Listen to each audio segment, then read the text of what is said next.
50-100 साल तक देश की सेवा करते रहे, इन्वेस्टरों की सेवा करते रहे। ओके देखिए, एक कहते हैं कि बिजनेस की मातृभाषा गुजराती है और स्टॉक मार्केट का तो गुजराती कनेक्शन हम सब जानते ही हैं कि कितना वॉल्यूम आपका गुजरात से आता है और इवन मुंबई में भी जितना वॉल्यूम आता है उसमें कितना गुजराती पार्टिसिपेशन है। इस पर अगर आप कुछ कहना चाहें तो। एक तरह से आप देखेंगे तो जो स्टॉक मार्केट में खासकर ईस्टर्न इंडिया में जब स्टॉक मार्केट लगा 1875 में ऑफिशियल उसका जो एसोसिएशन बना, native share and stock broker association, जो आज हम बीएससी के रूप में जानते हैं, वो भी गुजरातियों ने ही बनाया था। तो उसके कारण एक तरह से जो नोटिस भी आती थी, मुझे याद है 1993 तक वो भी गुजराती में आती थी। तो उस हिसाब से गुजराती को एक बड़ा हिस्सा रहा स्टॉक मार्केट के बनाने में भारत में। और एक तरह से ये जो ट्रस्ट मार्केट होता है, स्टॉक मार्केट जिसको हम ट्रस्ट मार्केट कहते हैं, उसको बनाने में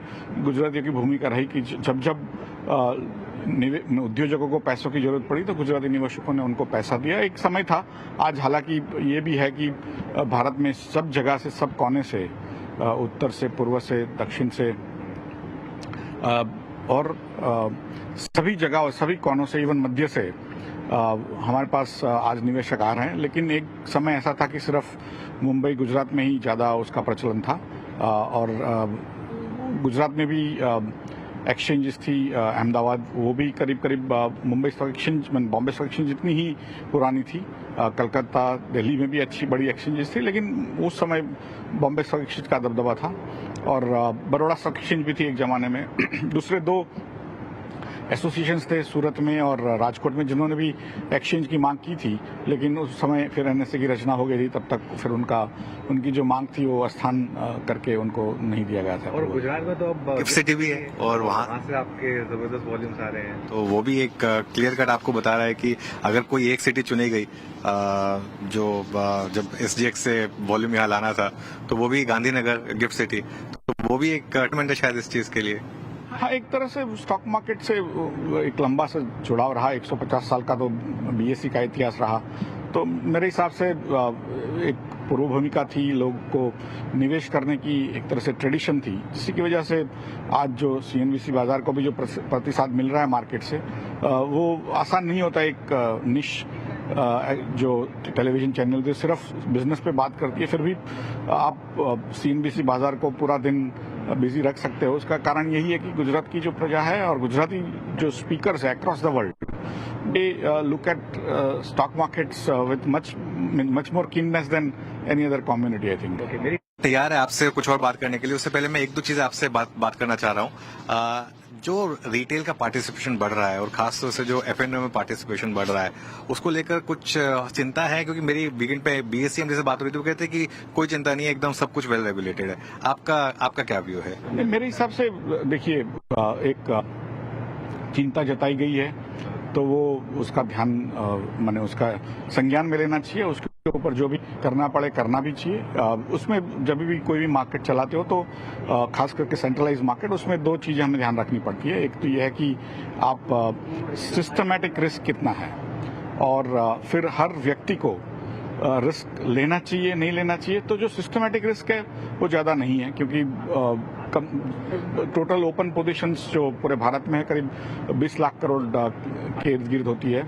उसमें से आप जो डेल्टा हेज पोजीशन जिसको कहते हैं, वो करीब 2-3 लाख करोड़ से कम ही होगी। और जो मार्जिनिंग की हम ज्यादा मार्जिन भी करते हैं, तो करीब 1,75,000 करोड़ का मार्जिनिंग पोजीशन होता है। उसके सामने 7 लाख करोड़ का मार्जिन तो सिर्फ एनएसए के क्लियरिंग हाउस के पास होता है। तो जो सेंट्रलाइज्ड रिस्क की बात है उसमें कोई इशू नहीं है। लेकिन जो हर व्यक्ति अपना अपना जो करता है बिजनेस या कोई ट्रेडिंग, उसमें उसको करने देना चाहिए कि नहीं, उसके ऊपर ही मेरे हिसाब से चर्चा होनी चाहिए। और जो सही है, विश्व भर में डेरिवेटिव्स क्योंकि ज्यादा स्पेकुलेटिव माना जाता है, तो उसके ऊपर एक तरह से कौन उसमें जा सकता है, प्रोडक्ट सुटेबिलिटी वगैरह की गाइडलाइंस होती है। प्रोडक्ट जो छोटे निवेशक जो होते हैं उनको डेरिवेटिव्स में ज्यादा ट्रेडिंग न लगे, उसके लिए कॉन्ट्रैक्ट की भी मार्जिन रिक्वायरमेंट्स बढ़ेंगे, कुछ ऐसी उसकी जरूरत है। सेबी को लगे कि ये अच्छा है, वो जरूर उनको करना ही चाहिए। क्योंकि देखिए, ये स्टॉक मार्केट जो है ट्रस्ट फ्रेमवर्क है, उसमें समाज का जो ट्रस्ट रहे वही बेहतर है। तो जहां से भी किस तरह की कंप्लेंट्स आती है उसके ऊपर जरूर से गौर करना चाहिए और डिसीजंस लेने चाहिए। ओके रिटेल का डोमिनेंस काफी बढ़ रहा है और अब हमारी मार्केट का क्लियर कट एक जो डिपेंडेंस था एफआईएस पर वो कम हो रहा है। आपने तो फेजेस देखे थे जब एफआईआई के सेलिंग पे मार्केट इतना गिर जाता था। क्या आपको इस चीज से थोड़ी खुशी है कि अब हमारी मार्केट उतनी डिपेंडेंट नहीं है फॉरेन फ्लोज पर जितनी पहले थी? मुझे लग रहा है कि देखिए, जब कोई देश विकास करता है तो उसके ऊपर सभी तरह के जो निवेशक होते हैं उनका एक तरह से भाग होना चाहिए और हमारे रिटेल निवेशक आज बढ़ चढ़ के हिस्सा ले। पहले भारत के जो रिटेल निवेशक थे लैंड में या गोल्ड वगैरह में निवेश करते थे, आज वो स्टॉक मार्केट में निवेश करने के लिए उतने तत्पर है और वो एक तरह से उनका हमारे जो निवेशक है, हमारे जो लोग भारत की जो प्रजा है उसका हमारे उद्योजक पे कितना भरोसा है कि वो उनको उनके लिए धन कमा के देंगे, तो बहुत बड़ा एक लीप ऑफ फेथ बन जाता है जिसके लिए मुझे बहुत खुशी है। मैंने कई बार जाहिर भी की है कि ये एक अद्भुत चीज है जब लो पर कैपिटा इनकम जैसी कंट्री है हमारी, जिसमें $3,000 से भी पर कैपिटा इनकम लो है, उसके बावजूद, क्योंकि इकोनॉमिक थियरी कहती है कि जो देश में गरीब लोग रहते हैं वहां पर वो बचत भी कम होती है और दूसरों पे तो भरोसा कम ही रहता है, जबकि हमारे लोग दूसरों पे भरोसा कर रहे हैं, उद्योजक पे भरोसा कर रहे हैं और जिससे देश भी आगे बढ़ रहा है, धन संपत्ति सर्जन भी हो रहा है। तो मुझे लग रहा है कि एक बहुत बड़ा फेस है। हर देश के हिस्ट्री में एक दो बार ऐसे फेस आते हैं जो हमारे हम एक तरह से सद्भागी है कि हमारे सामने ये फेज आ रहा है, हम देख पा रहे हैं, हम उसका आकलन नहीं कर पा रहे कि ये कितना बड़ा फेस है। हालांकि मेरा तो ये भी रहेगा कि जो फॉरेन के निवेशक को भी हमने एक तरह से उतना वैल्यू देना चाहिए, उनको उनके लिए जो भी सहायता करनी चाहिए कि जो भारत में आए हमारे देश के विकास के लिए अपने पैसे निवेश करें और भारत को आगे बढ़ाएं। जरूरत है। चलिए आशीष भाई, सीएनबीसी आवाज पर भी जुड़े रहे आप, हमने इसको कट किया था सीएनबीसी आवाज पर भी, लेकिन आज बात गुजराती की है और आज बात सीएनबीसी बाजार की है, तो मेरी सीएनबीसी बाजार की टीम अब तैयार है आपसे बाकी के सवाल गुजराती में पूछने के लिए। आप दोनों आइए please. Thank you Anant sir. Ashish sir, સૌથી પહેલા તો થેન્ક યુ, તમે આજે અમારી સાથે આજના ખાસ દિવસે જોડાયા છો. આપને પણ શુભકામના, કારણ કે ઘણી મહત્વની ઇવેન્ટ્સમાં તમે અમારી સાથે જોડાયા છો ચેનલ પર. 10 વર્ષ દમતા 10 વર્ષ ચેનલના જ્યારે પૂરા થયા છે, તમારી વિશેષ કઈ રીતે રહેશે સમગ્ર ટીમ અને વ્યુઅર્સ માટે? ગુજરાતી એ બિઝનેસની ભાષા છે, સ્ટોક માર્કેટની ભાષા છે અને રહી છે. પાછલા 150 વર્ષમાં સ્ટોક માર્કેટનો આપણે ઇતિહાસ લઈએ તો ગુજરાતીનો એક દબદબો રહ્યો છે અને ગુજરાતની પ્રજાએ સ્ટોક માર્કેટમાં નિવેશ કર્યો છે. એનો ફાયદો પણ ગુજરાતની પ્રજાને મળેલો છે અને પ્રભુને પ્રાર્થના કે ગુજરાતની પ્રજા અને ગુજરાતના નિવેશકો ઉત્તરોત્તર પ્રગતિ કરે અને ભારતની બી પ્રગતિ થાય, જેથી તેમને વધારે ને વધારે રિટર્ન્સ મળે. તો જ્યારે સીએનબીસી બજારની સ્થાપના થયેલી ત્યારે બી હું એ વખતે હાજર હતો અને દરેક વર્ષે પાછલા 10 વર્ષમાં હું હાજર રહેલો છું. એટલે એક રીતે જોઈએ તો સીએનબીસી બજાર મારી સામે મોટું થયું છે, પણ વધારે ને વધારે મોટું થાય, દેશની સંપત્તિ સર્જનમાં વધારે ફાળો આપે એવી પ્રભુને પ્રાર્થના અને આગલા 50-100 વર્ષો સુધી ગુજરાતની પ્રજાને સેવા આપે એવી ઈચ્છા. ગુજરાતી પ્રજા અને ગુજરાતીઓ અને તમે એક ફેમિલી મેમ્બર તરીકે અમને લીડ પણ કર્યું છે. તમે અવારનવાર ચેનલ પર આવો છો આશીષજી, પણ હવે આગળ જતા જે કઈ રીતના તમે માર્કેટનું જે પાર્ટિસિપેશન છે, આપણે ઇક્વિટી માર્કેટમાં each and everybody is participating, અને માર્કેટનું કઈ રીતના તમે આગળ જતા ગ્રોથ જોઈ રહ્યા છો? બિકોઝ આપણી કન્ટ્રી છે એ સારો એવો ગ્રોથ સ્ટોરી એની ચાલી છે અને આપણે પ્રાઇમ પોઝિશન પર છે આજે વર્લ્ડ ઓવરમાં જોઈએ તો. કઈ રીતે તમે ઇન્ડિયાની ગ્રોથ સ્ટોરી વીઝ માર્કેટની ગ્રોથ સ્ટોરી જોઈ રહ્યા છો? એક રીતે જોઈએ તો હજી કહે ને કે કોઈ પણ દેશની જે પ્રગતિ થાય એમાં એક સમય આવે કે જે પ્લેટુ હોય ત્યાંથી ધીરે ધીરે થઈને ઉપર જવા મળે. તો અત્યારે આપણે એક રીતે ઇન્ફ્લેક્શન પોઈન્ટ પર છીએ કે જે અત્યારે આપણને અત્યારે લગભગ 9.5 થી 10 કરોડ નિવેશક છે એનએસસીમાં, કદાચ આગલા 25-30 વર્ષમાં 50 કરોડ સુધી જઈ શકે, કારણ કે જેમ જેમ દેશની પ્રગતિ થશે એમ લોકો પાસે ધન વધશે, ધન સંચય વધારે થશે, જે સેવિંગ છે વધારે થશે. તો એ સેવિંગ જે વધારે થશે એને કેવી રીતે ઇન્વેસ્ટ કરવું?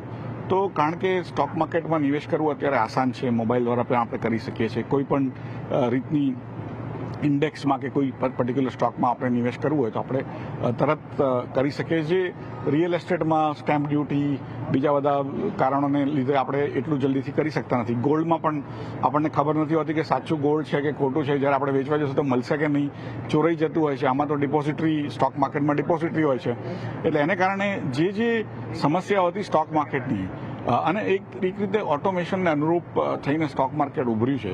એને કારણે મને લાગે છે કે આવતા 20, 25, 30 વર્ષમાં જે અત્યારે સ્ટોક માર્કેટ છે એનું લગભગ 4 થી 5 ગુણા વધારે નિવેશકો આખા ભારતથી સ્ટોક માર્કેટમાં આવશે એવું મને લાગી રહ્યું છે.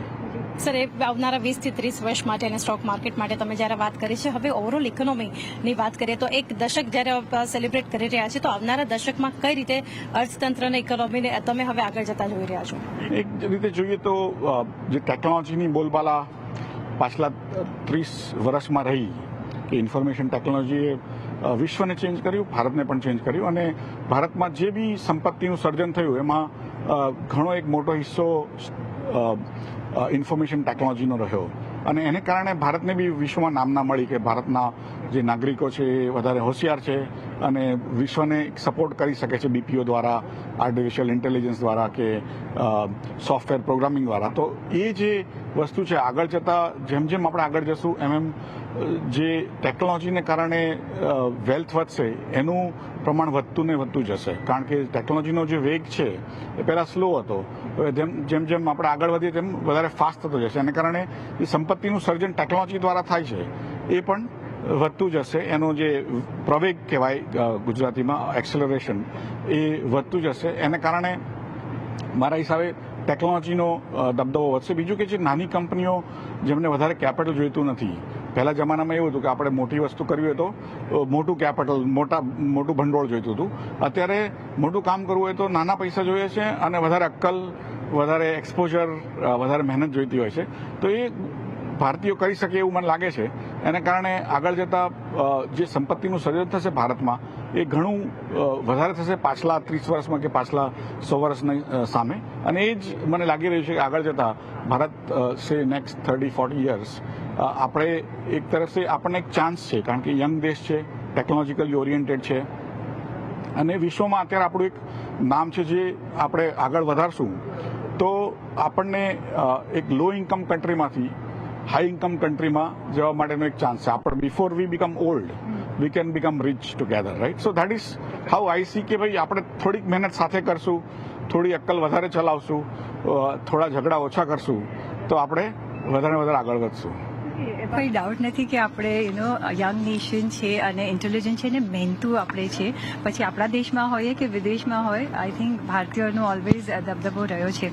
પણ કમિંગ બેક ટુ ભારતની આપણી ઇકોનોમી અને માર્કેટ ઇન્વેસ્ટર, અત્યારના જોઈએ તો ઈચ એન્ડ એવરી વન તમે જુઓ બધા જ ઇક્વિટી માર્કેટમાં નિવેશ કરી રહ્યા છે. લિક્વિડિટી પર સે અત્યારના કોઈ પ્રોબ્લેમ નથી અને કોવિડથી આપણે જોયું છે કે રિટેલ ઇન્વેસ્ટર માર્કેટને ચલાવી રહ્યા છે. એફઆઈએસ અવરજવર ચાલુ એમની રહેતી હોય છે.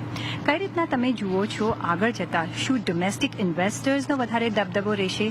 એફઆઈએસનો પણ અત્યારના ઇન્વોલ્વમેન્ટ છે, ભલે એ લોકો એમ કહેતા હોય કે વેલ્યુએશન બહુ છે, પણ સારા માર્કેટના તો સારા વેલ્યુએશન હોતા જ હોય છે. કઈ રીતના તમે જુઓ છો, કઈ રીતનો રેશિયો તમે આગળ જતા જોઈ રહ્યા છો અને માર્કેટ પર સે કેટલું બેનિફિશિયલ થઈ શકે છે? એક રીતે તમે ટ્રેન્ડ જુઓ, કારણ કે અલ્ટિમેટલી ટ્રેન્ડ્સ જે હોય ને એ પછી સુપર ટ્રેન્ડ્સ બને. એટલે આપણે લગભગ 4 વર્ષ પહેલાં આપણી પાસે 2.5 કરોડ ઇન્વેસ્ટર હતા જે સ્ટોક માર્કેટમાં નિવેશ કરતા હતા. અત્યારે 10 કરોડ ઇન્વેસ્ટ થઈ ગયા છે. એટલે કોવિડ 2020થી 2024માં આપણે 4 ગણા નિવેશક માર્કેટમાં આવ્યા છે અને એ બધાને સારું વળતર મળેલું છે, સારો એક્સપિરિયન્સ થયેલો છે. એને કારણે એ લોકો સ્ટોક માર્કેટમાં નિવેશ કરવા માટે વધારે પ્રેરિત થાય છે અને જે ઇઝ ઓફ ડુઈંગ ટ્રેડિંગ કે ડુઈંગ ઇન્વેસ્ટમેન્ટ એ વધ્યું છે. એને કારણે તમે મોબાઈલ દ્વારા પણ નિવેશ કરી શકો છો. બીજું શું કે જે યંગ એમ્પ્લોઈઝ છે, મેન વિમેન બંને, એ લોકો એમના પેરેન્ટ્સ કરતાં અત્યારે વધારે કમાઈ રહ્યા છે. તો એમની પાસે કન્ઝમ્પશન માટે બી જગ્યા છે અને સેવિંગ્સ માટે પણ એટલો જ જગ્યા છે. તો એમનું જે સેવિંગ્સ માર્કેટમાં આવી રહ્યું છે એનો એક તમે ટ્રેન્ડ જોશો તો આગલા 20-25 વર્ષમાં વધશે. અને એને કારણે મને લાગે છે કે રિટેલનો દબદબો આગલા 20-25 વર્ષમાં રહેશે. નેચરલી માર્કેટ છે ઉપર નીચે થવાનું જ છે. આજે નહીં તો કાલે કંઈ ને કંઈ કહીએ ને કે આપણે સ્ટોક માર્કેટની હિસ્ટ્રી જોઈએ તો એ બધું થયા કરે, પણ તમે 25, 30, 40 વર્ષ 50 વર્ષનો ઇતિહાસ જોશો પાછળ અને એને જ આપણે પ્રોજેક્ટ કરશું આગળ, થોડું એક્સેલરેટેડ, કારણ કે ટેકનોલોજીનો વેગ છે એ થોડો વધારે થશે, તો યુ વિલ રિયલાઇઝ કે તમને વધારે વધારે વળતર સ્ટોક માર્કેટ દ્વારા મળશે. બીજી કોઈ પણ એસેટ કરતા, તમે રિયલ એસ્ટેટ કરો, બેન્કિંગ, એફડી કરો કે ડેટ માર્કેટ કરો, ગોલ્ડ કરો, કોઈ પણ જાતની એસેટ કરતા નોર્મલી સ્ટોક માર્કેટમાં વધારે તમને સફળતા મળવાની એક પ્રોબેબિલિટી વધારે છે. અને એવી જ રીતે મને લાગે છે કે આગળ જતાં પણ રિટેલ ઇન્વેસ્ટર છે એ વધારે વધારે આવશે, પણ એનો મતલબ એ નથી કે ફોરેન ઇન્વેસ્ટર્સને એમને લાગશે કે આ ઓપોર્ચ્યુનિટી સારી છે તો એ લોકો પણ ભારતમાં આવવા ઉત્સુક હશે. એટલે એ લોકો બી ઓપોર્ચ્યુનિસ્ટ છે. એવું નથી કે આપણા જે નિવેશક છે કંઈ રિટર્ન ના મળતું હોય તો દેશ સેવા માટે ઇન્વેસ્ટ કરવા જેવું નથી. એમને રિટર્ન્સ મળે એટલા માટે જ ઇન્વેસ્ટ કરે છે અને એમ રિટર્ન મળી રહ્યું છે અને એને કારણે એમનો દબદબો વધેલો છે. એને નેચરલી અવર ઇન્વેસ્ટર્સ નો અવર કંપનીઝ મોર, એને કારણે our situation more, our policies more. That's why our investors are investing more today.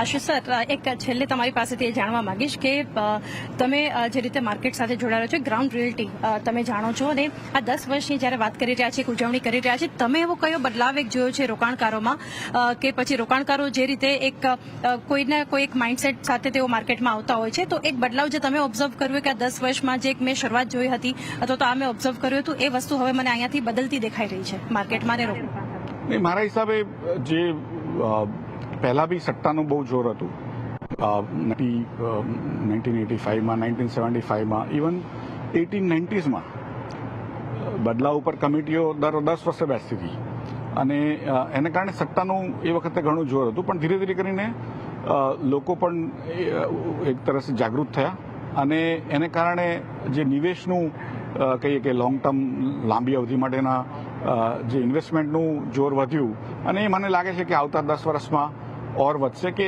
Ultimately દરેક વ્યક્તિએ વિચારવું છે કે સ્ટોક માર્કેટ જે એક્સપર્ટ હોય એમને માટે વાંધો નથી કે જે એમને પોતાની જીવન નિર્વાહ એનાથી કરી શકે છે, પણ બાકી બધાએ પોતપોતાનું કામ કરવું અને જે નાનકડો શેર હોય 100% આપણે બચાવેલા પૈસા સ્ટોક માર્કેટમાં નાખવાની જરૂર નથી. એક 10, 15, 20% જે શેર હોય આપણો બચાયેલા પૈસાનો તે આપણે સ્ટોક માર્કેટમાં નાખી શકીએ અને એ બી લાંબી અવધિમાં નિવેશમાં નાખી શકીએ. આપણને ના આવડતું, આપણી પાસે ના સમય હોય તો આપણે મ્યુચ્યુઅલ ફંડ દ્વારા, પોર્ટફોલિયો મેનેજર દ્વારા બી આપણે નિવેશ કરી શકીએ. પણ જો ભારતની પ્રગતિ થશે તો આપણો જે ઇન્વેસ્ટ કરેલા પૈસા છે એની બી પ્રગતિ થવાની જ છે, એવું મારું એક માનવું છે. ને ધીરે ધીરે કરીને જે લોકો પહેલા બી બહુ જ એક્સ્ટ્રા ટ્રેડિંગ કરતા હતા એ લોકો બી ધીરે ધીરે ઓછા થઈ જશે અને ધીરે ધીરે કરીને જે રિટેલ નિવેશક છે ખાસ કરીને નિવેશ તરફ આગળ વધશે. Ashish sir, thank you.